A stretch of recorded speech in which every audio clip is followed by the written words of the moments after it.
So I came from India to United States to do a PhD in economics, and I was doing that in the State University of New York at Albany. And like many other grad students, I was also working for the state government. Albany is the state capital, so a lot of people do that. I was working as an economist. And as I finished my PhD, my first post PhD job was for a defense laboratory.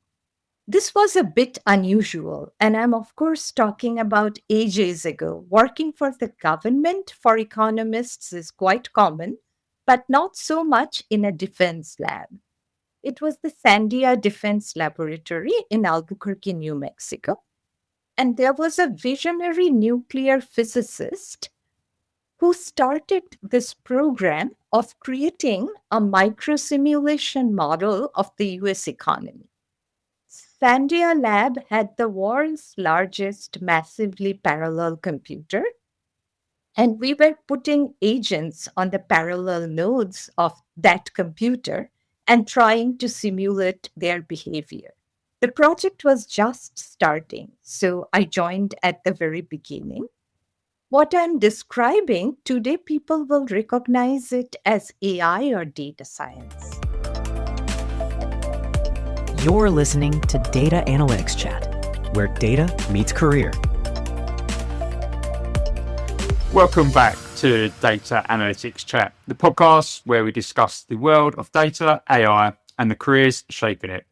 I'm your host, Ben Parker, bringing you real stories, expert insights, and practical advice to help you thrive in the data industry.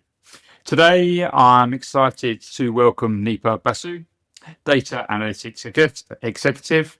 In this episode, we'll explore her exciting career journey, pivotal moments that shaped her career path, and discuss the data topic on why firms are not focused on data readiness. Nipa, welcome to the podcast. Thank you, Ben.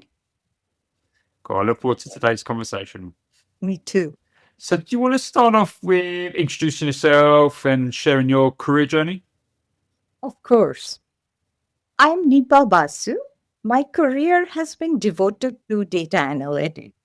And I think it has been pretty straightforward. I'm doing data analytics all my life, starting first as a hands on technical contributor, continuing first to leading small teams. Ultimately, it led to being part of the C suite, and also I had roles of leading practices. But it has always been about drawing insight from data using analytics. Starting with the New York State government, then a defense lab, then AT&T, then Dun and Bradstreet, and lastly, J. Brilliant. So, what differentiates a good leader from a great one? Not sure leadership can take so many paths, especially this path of data science that I took. There are folks who remain true experts. They're still innovators, doing hands on work, still building new things. That's a great path, and I have a lot of respect for them. That wasn't my path. My path was to never lose touch with the core of data science and then moving on to leading teams, leading large teams, and then getting the results working with my team. So I think one differentiator is if you depend so much on your team that you really have to know how to influence them and how to inspire them. At the same time, you still have to have working knowledge of something like this, which is evolving and almost changing every day. I think that's one.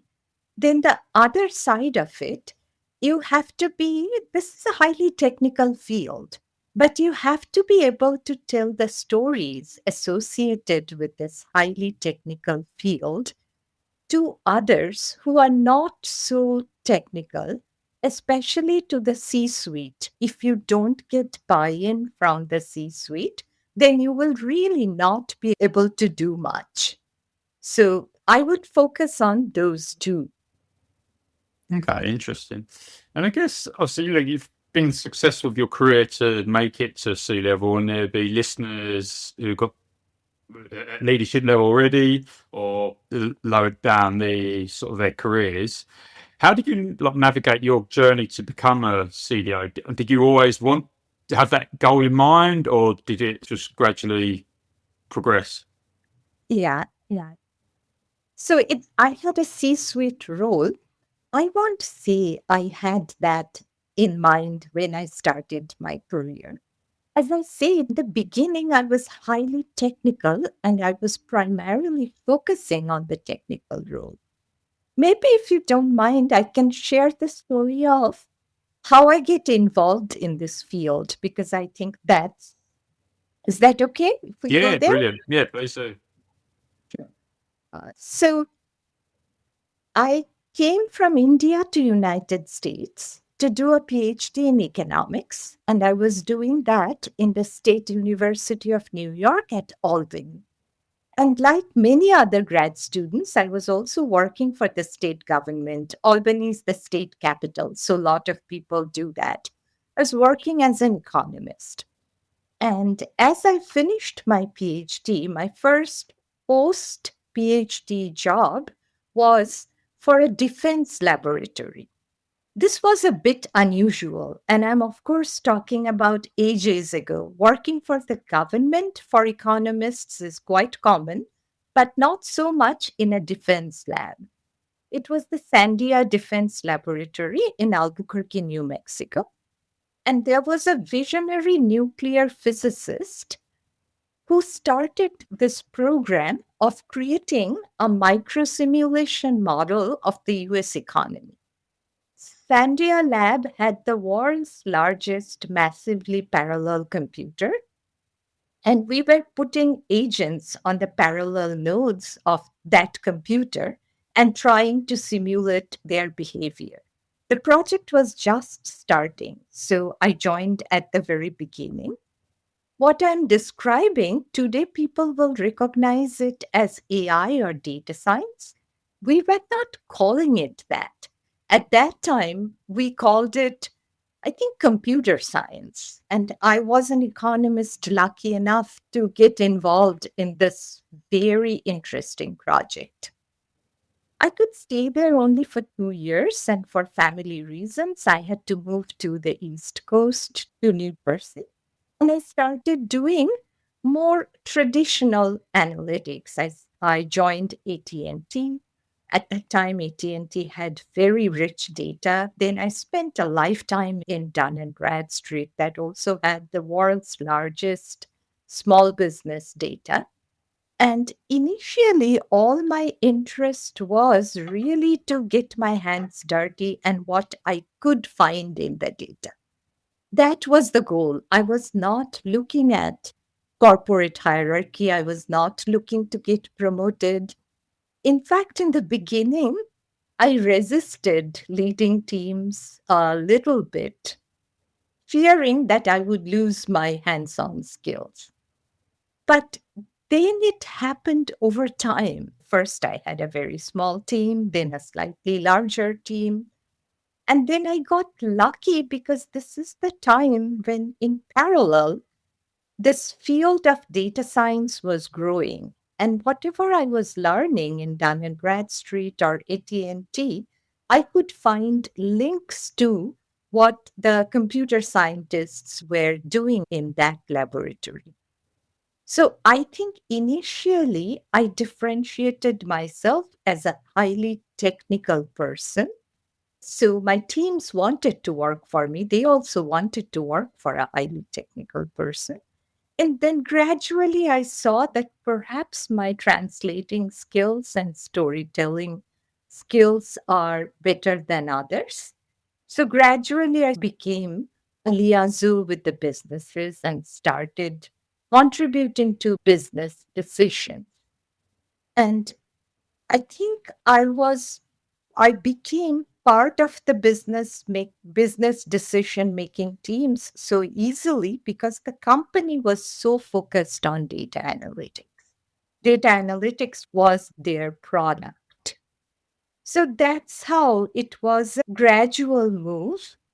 And ultimately, I think my team leading skills and storytelling skills played a more important role in becoming part of the C suite.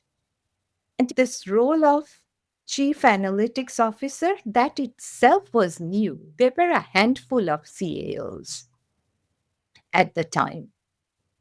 So, yeah, it was gradual. Okay, interesting. And then I see, I guess a lot of people do have that, like you said, the fear of losing your technical expertise, and I think that's quite common in the industry.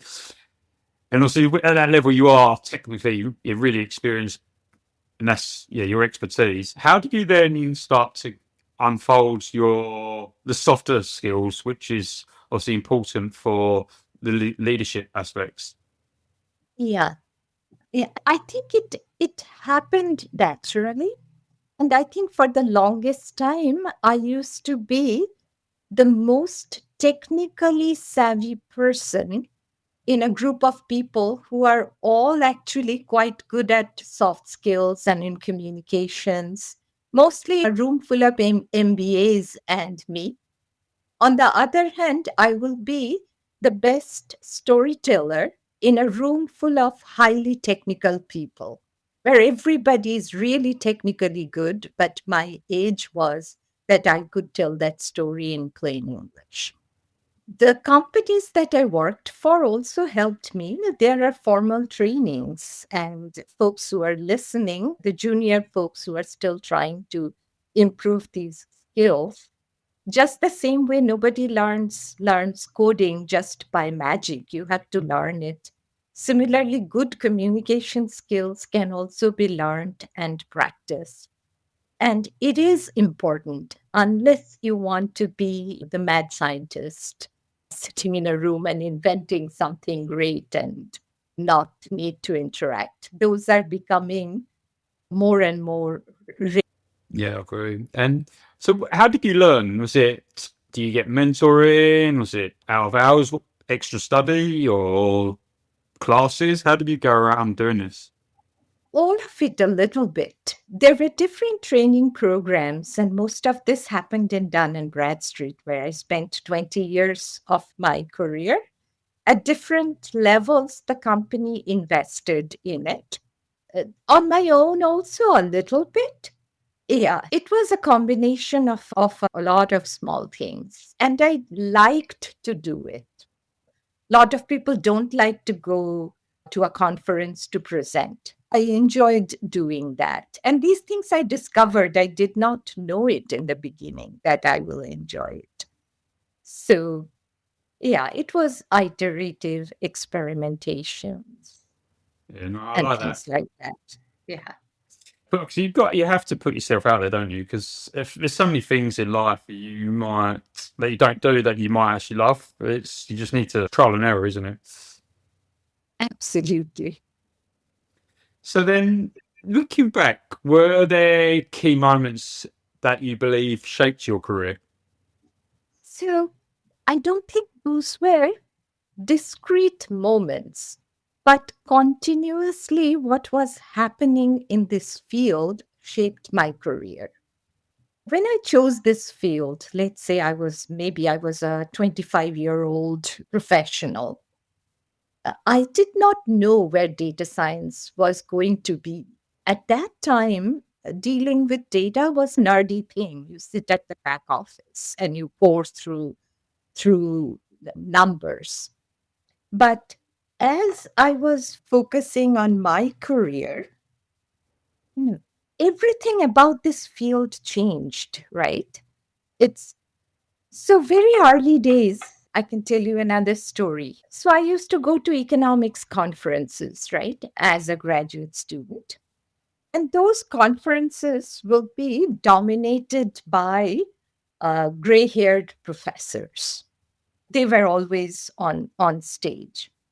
The first time when I started going to computer science or data science conferences, I saw that it was completely different. I was no longer a grad student, but the grad students were dominating the whole thing. Most of the times it was them presenting. And I slowly understood. I think somebody explained it to me that this field is so new and it's evolving so fast. It's not necessarily true that professors know more than the students. They are also learning, and there is not a huge advantage of accumulative knowledge. I think somehow it stuck with me, and I realized if I want to stay in this field, accumulation of knowledge is less important. What's more important is being open to the idea that new things will be happening every day, and you will be learning new things every day that might make your earlier learning not as relevant. And I continued with that theme. It stayed with me as I started leading teams and had very large teams. And I always knew that the junior most folks are really the most technically knowledgeable folks. So I think there are some differences in this particular career associated with data science, data technology, data engineering, where the things happening in the outer world shaped our careers, sometimes unknowing. You hear that quite a bit now. I think it's especially when you're up to senior level, you obviously you can't know everything because there's so much going on. So you need to be able to rely on the team to get your knowledge from. So then obviously they're the technical experts, and you're trusting the people you build the team with are going to be able to provide you the right knowledge. Absolutely. And they have to trust you to do their best. Yeah, I think it's just important, isn't it, to work as a team, have that good bond between you, because you're on the same journey, aren't you? You want to achieve whatever your objective is. If you've got a really close knit bond, I think it will propel your successes. Absolutely. So then, have you ever faced a major career setback? Oh, so many. I can talk about maybe the most impactful one or the most important one. This was done in Red Street. This is where I have spent a lifetime. And the team there ultimately was about 100 people analytics team. It's a data analytics company. It had a huge data team. I was leading the team that uses that data to build solutions. And most of those 100 people were actually hired by me, and I built the team. But in 2019, the company changed direction completely. A private equity firm came on board. They actually acquired the company. So it stopped being a publicly traded company and was owned by the PE firm. And everybody with a C in their title were gone, including the CEO. Yeah, I lost my job at the same time. At the time, it was a really devastating experience. I think I would have stayed there and retired from there if it didn't happen. Now, I wish I could say that from that, I learned the trick of making sure it never happens in my career again. That's not true. I did not learn that. When there are turmoils at the top, this could happen again and again. But what I learned within 4 months, I was leading a practice in GHD. What I actually learned is the change that it brought on was actually quite good. Though I was doing increasingly more and responsibilities were coming to me, but I was still in the same company for 20 years, working in the same field, though with increased responsibilities. From there, I went to a completely different type of company GHD, not too many people may know about it because it's an Australia based company and it's an AEC company, architecture, engineering, construction, completely different from the Dun and Bradstreet world. But what I learned there is the importance of keeping up with your core strength. Your core strength could be about data science, it could be about leading people, so that your skills are transferable and you can fit into a different world, a different company so easily. I love it how you've used your adaptability into a new role. I think it's so key, isn't it? Like you said, you mentioned stick with your strengths because yeah, that's where you're strong at. That's where you need to utilize, and obviously there will be gaps in anyone's expertise, and then that's where you need to lean on other people, isn't it? Absolutely. And we are in a very different time. We don't know how the working world is going to change with the influence of AI. Those who are in the data world are working with it closely. And whether you are in the data world or not, different kinds of changes are coming. So it will be very hard to stick to the same things that we are doing today, to continue with that, with or without a job loss.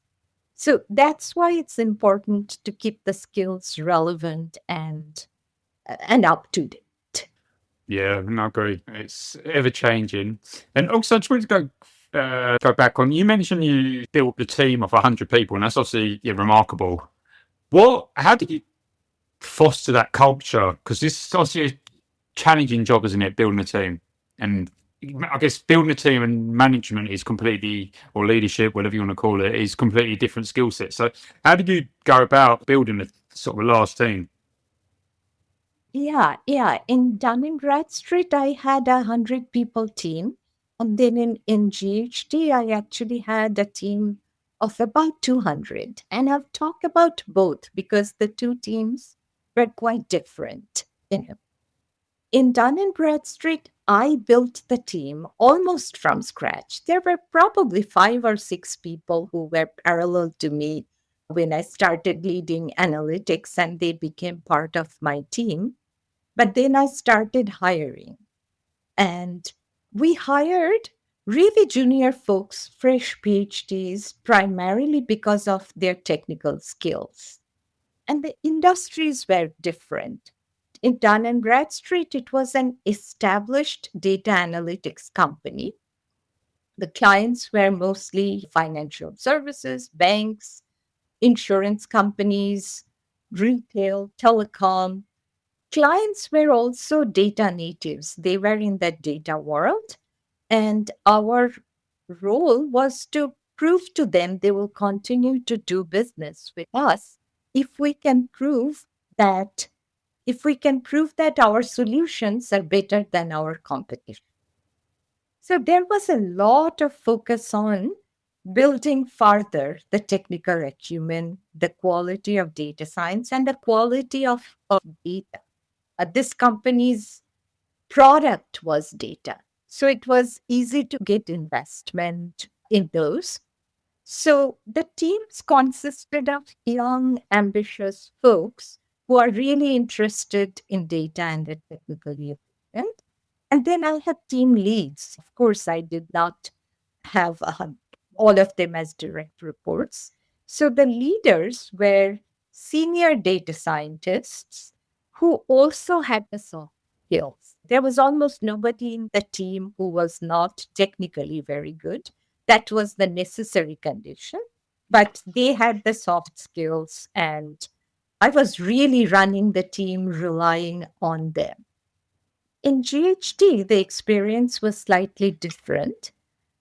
It was an even larger team, and it was a global team. Long before the pandemic, I was actually working from home with half of my team in Australia and New Zealand, and also in different parts of the United States. And I mostly inherited the large team. So I did not have that I hired them, mentored them. Many of them were quite seniors. And for many of them, I think it was a mutual respect with my directs because I probably had more data analytics credentials than any of them. That's why I was hired. But they knew the industry, a completely different industry, more than me. I did hire quite a few data scientists there, but the rest of the data professionals were working in the field for a long time. So you adapt. You learn how to work with a geographically dispersed team, and you work with people with much stronger domain expertise than you have. And this industry was different also. Here, we did not have to prove to our clients that our solutions are better than our competition, but we actually had to convince clients to take the data journey to get along the data analytics path. So the skills needed for the folks in the team were also slightly different. Brilliant. And two interesting different perspectives there. Yeah. So then, what sort of skills do you think have helped you stand out in this industry? Obviously, you've mentioned your technical ability. Is there anything else you'd like to add upon that? Yeah. Yeah, I think I've already talked about it. I think the ability to learn, ability to lead large teams. I think people who are far smarter than me also like to work with me and follow my directions and the storytelling. Brilliant. No, and like I said, I think it's obviously apparent, you have that. You've got the technical expertise and also them soft skills. I think it's Yeah, crucial. And like you said, you've been blessed with these amazing storytelling skills, and I think that is quite critical because, like I said, if you want to get stakeholder buy-in, you need to just be able to translate the technical requirement into a business context just easily, so it's easily transferable and easily to understand. right.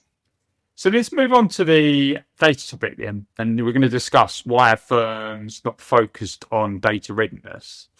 Why do you feel that many firms underestimate the importance of data readiness before launching, let's say, analytics or AI initiatives? Yeah. Actually, let me divide most of the companies into three categories. And the first two of them do have data readiness. And the last one, which unfortunately is the vast majority of companies, does not.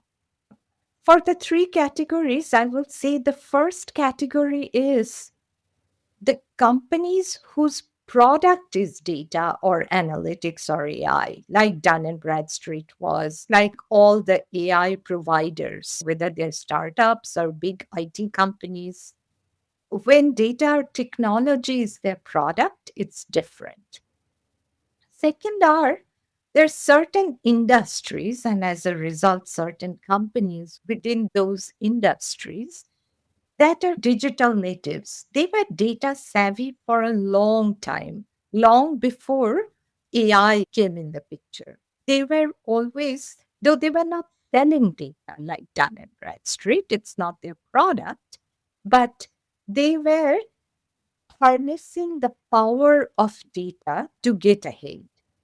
This is true for almost all financial services, retail companies, telecom companies. They have they had data readiness for a long time. The foundation was there, and then they started building on analytics on top. One very common example could be if we compare Uber with taxi service. Both take you from one place to another, but Uber found a way to harness data much more than the taxi companies. So this is an exception in the transportation sector. But then there are the vast majority of companies who never thought of or never understood that data is such an important resource. But they all either got attracted by the hype of AI or just this idea that AI could solve all problems and started there instead of thinking through whether they have the groundwork or they had a fear of missing out. Everybody else is using AI, so I have to use AI too. And these are the companies where the foundation is not there. And because you can't see the results of data investment right away, data has to go through analytics, has to draw insight from that data. Then the company will have to have executives who are actually willing to implement the results, the things that are seeing in data science, and only after that the return on investment could come. So those are all long term results, and you don't see immediate gains. So they all got attracted by maybe AI could do something. And these are the companies where there is the issue of data readiness. Yeah, you see that there's a lot of firms that invest more, or it does feel like the market is just beginning to shift, and there's a lot more focus on the data foundation. But previously, it used to be a lot of businesses, a lot more investment in hiring data scientists to build models. Yeah, very often that's the first step, hiring data scientists without creating the foundation. Then there's another thing. Often data scientists are hired, but they are not part of the problem solving teams. Folks who are used to dealing with data the traditional way, they give data scientists data related tasks. Whereas if the data scientist really understood the business problem and was part of building the solution, they will probably do different kinds of data science. They will ask for different kinds of data. They will process different kinds of data, and that would lead to different results. So is this where firms have not got this fully on board? Is it more pressure from C-suite or the board to show results from AI, or is it hitting costs, etc., sort of skipping the foundation steps? So, in my view, what I have seen in most of the companies where the data readiness is not there, it's actually a misunderstanding of what data readiness means. There is pressure from C suite, but not always conviction from C suite. They are still in show us what you can do mode. And often the data issue is confused with technology issues. So most companies focus only on the technological component of the data problem, like, how to store the data. Let's focus on cloud technology. So if you divide any problem in what and how, the focus goes on the how, the technology aspects of it. But the other side of it, what will you do with the data? How you get the data ready should be connected to the business problem you are trying to solve. What sort of analytics will you apply to the data? And as you get insight from the data, is there executive readiness to make real changes in the company? That's the only time you will get the results from data application of AI or data science. Many times, these are still kind of experiments on the side, and you don't get results till you actually apply. So why do you think there is a misunderstanding in leadership about what data readiness actually means? Uh, I'm not sure I know the answer why. I think it will take some time. Even if you simply look at the org chart of company, most companies have a CFO, a chief financial officer, right? Because it's now established that you need a CFO to run a company. Similarly, you will see a CTO, a chief technology officer, who's again trying to formulate the how aspect of it. But in very few companies, you see a CDO, Chief Data Officer, and even fewer, you see a Chief Analytics Officer. Very quickly, there are AI leaders coming up. And I honestly think all this hype about AI, especially the generative AI, then agentic I think the most impact that will come from all of it is they will realize that to do those really shiny things, you will need data readiness and you will need an office that's responsible for it. So I think it's the lack of that. To many executives, data is still Excel spreadsheet. They have bought into the hype, but not necessarily into the foundational aspects of creating this data environment. And have you ever had executives just come to you and say, look, we've got lots of data, so we are ready? Do you ever face that sort of situation? All of the time. And that's the thing. Ages ago, the problem was scarcity of data. How do we, that's the basis of statistics. You use small amount of data, you use a sample, and you draw conclusions from it, a conclusion that's expected to reflect the whole population, not just the sample. Then with advances in computer, it got turned on its head. Everybody has data, way too much data. People don't know what to do with all that data. Then, the definition of data changed.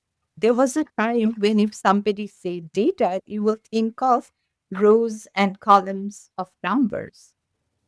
Now data is in PDF files, in text form. Data is in voice recording. Data is in videos. There is huge amount of data, and that is often misunderstood as data readiness. So there's all that data.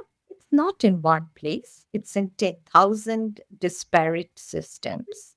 There's duplication, there are inaccuracies, there is often no governance, no security, there is no record keeping which data was updated and which was not.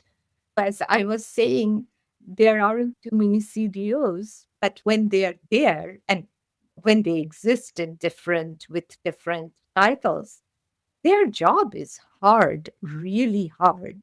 And it's often more difficult to show results.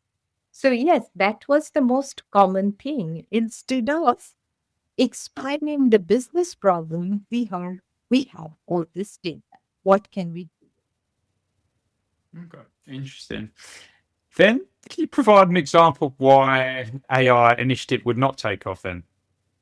That's what happens. There is a desire to apply AI, but apply AI to what? If the foundation is not ready, then the conclusions reached by, let's say, a machine learning algorithm, something similar to that, may not actually be reflecting the truth. And I think the problem at the other end is even more severe when a group of data scientists are coming up with a conclusion about something, and if implementation of that requires a major change in how the company operates, then it often stays as interesting research, but not implementable. So it's this whole journey. You can think of it as data collection, data storage, data management, applying data science to it, and then implementation. If this whole chain is not established, then only the implementation will not work.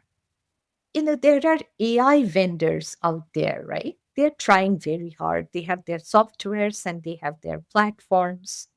And it's very tempting for non data native companies to think we can license one of those softwares and that will solve all our problems. Uh, But that's not how it happens. To get your data ready for using those softwares is also a lot of work. Yeah, it's a lot. Obviously, yeah, a lot of work. It's not as easy as it sounds, is it? I wish it would be, but that's obviously it's part of business, isn't it? Is there the lack of focus on data readiness as a resource issue? Is it a skills gap, or more of a like cultural problem within an organisation? Perhaps a little bit of everything.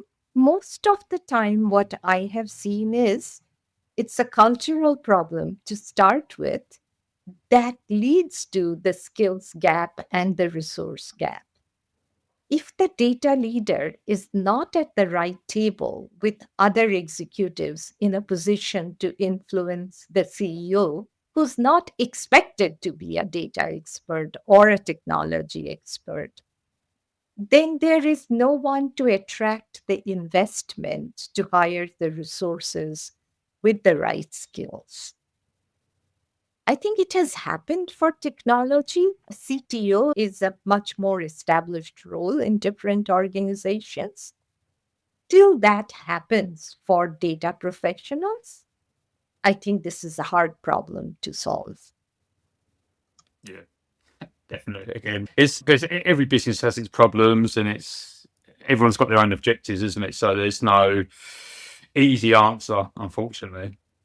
Yeah, and perhaps personally for me, I have escaped or sidetracked this problem by working for companies that are consulting to others on data analytics. When that happens, it's your products, it's part of the revenue stream. But if you are internal support to the company and companies need a lot of data analytics support, that's when this lack of investment becomes a much bigger problem. So then, what practical steps should companies take today if they want to become truly data ready in the next, say, the next 12 months? Yeah, perhaps the step also in many different ways will follow something like this. I think the most fundamental thing that first has to be figured out is what will you do with the data when it is ready? That step has to be decided first. So, as practical steps, perhaps the best approach is to form a COE, a center of excellence, not really for data, but for data driven decision. So, this COE should include employees with data expertise and data science, expertise in technology, but also should include folks with domain knowledge and expertise in what the company does. And there needs to be a powerful C suite sponsor for this COE. Then the COE should identify a handful of problems, some big, bold, audacious problems, solving which will seal the deal. The company will be in a very different place if those problems are solved. And some easier ones that can be solved within a. If the problems are all too complex, company will probably run out. If they're too simple, then the benefit may not be obvious. Then from the very beginning, there needs to be some sort of agreement about what success looks like. As I was saying, it's an evolving area, so it could change over time. But there needs to be a tracking mechanism to figure out is the program doing what it is supposed to do? And once the business goals of the company and the data readiness project goals are aligned, they'll only focus on data platforms, data collection, management, data quality, security, and as I was saying, data without data science is meaningless. So there will have to be a data science team that's capable of building the solutions, participating in solution making business solution, not just the data solutions. And they're also capable of making buy versus build decisions. There are so many data AI companies that are specializing in it. There's no harm in using some of those solutions. And lastly, I think it's the most important, there will have to be commitment to implement the things that comes out of this group or this project. Brilliant. And really impressed with your insights today, Nipa. Obviously, amazing. Thank You managed large teams, 100, 200 odd people. That's obviously impressive credentials. And it's been a pleasure having you on the podcast. Thank you, Ben. It was very nice talking to you. You've been listening to Data Analytics Chat Podcast. Subscribe to our channel for more stories and insights in data and career.